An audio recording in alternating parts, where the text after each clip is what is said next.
சினிமாவில் கடின உழைப்பில் தான் உயர்ந்ததோடு தன்னோடு இருப்பவர்களையும் உயரச் செய்தவர் தான் கேப்டன் விஜயகாந்த். கொடுத்து கொடுத்து சிவந்த கரம், இந்த பழமொழி விஜயகாந்துக்கு மட்டும்தான் பொருந்தும். தமிழ் சினிமாவின் முன்னணி நடிகர்கள் பல பேரை சினிமாவில் அறிமுகப்படுத்தி அவங்க வெற்றிக்கு பக்கபலமா இருந்திருக்காரு. விஜய் தமிழ்நாட்டின் முன்னணி நடிகராக வலம் வரும் விஜயோட முதல் படம் நாளைய தீர்ப்பு சரியா ரீச் ஆகல. செந்தூர பாண்டியில முக்கிய வேடத்துல வந்து விஜய கை தூக்கி விட்டிருந்தாரு விஜயகாந்த். நாளைய தீர்ப்பு அடுத்து செந்தூர பாண்டின்னு ஒரு படம் பண்ணேன். அதுல விஜயகாந்த் சாரோட சேர்ந்து நடிச்சிருக்கேன். அவரோட தம்பியை நடிச்சிருக்கேன். தன்னோட நண்பர் S.A. சந்திரசேகர் வேண்டுகோளுக்கு இணங்க கௌரவ தோற்றத்துல இப்படத்துல ஊதியம் வாங்காமலேயே நடிச்சு கொடுத்தாரு விஜயகாந்த்.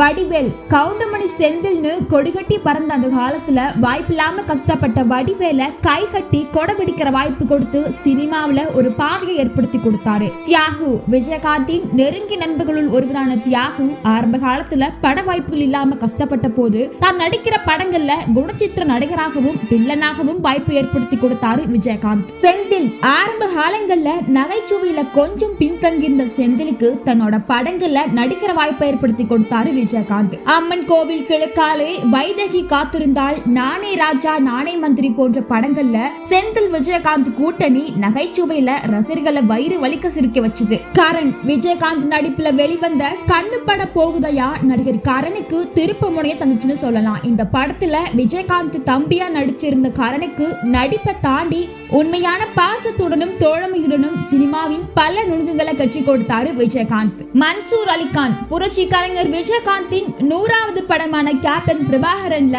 வில்லன் வேடத்திற்காக மன்சூர் அலிகானுக்கு வாய்ப்பு கொடுத்தாரு விஜயகாந்த். ரொம்ப முக்கியம். அவர் இல்லாட்டி நான் இல்லை இந்த சினிமா இதில். ஆமா, ஏற்பட்ட ஏதோ நான் சொத்து வச்சிருக்கேன், வாங்குறேன், விற்கிறேன், ஏதோ இருந்தாலும் அவரால் தான்.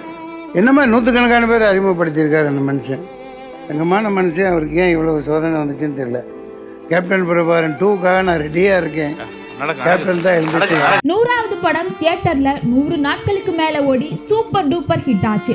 இதன் மூலம் பக்கா வில்லனாக வலம் வந்தாரு மன்சூர் அலிகான். விஜயகாந்த் கடைசி வரைக்கும் வெறும் நடிகனா மட்டும் இல்லாம நல்ல குணாதிசயம் நிறைஞ்ச மனுஷனா வாழ்ந்திருக்காரு.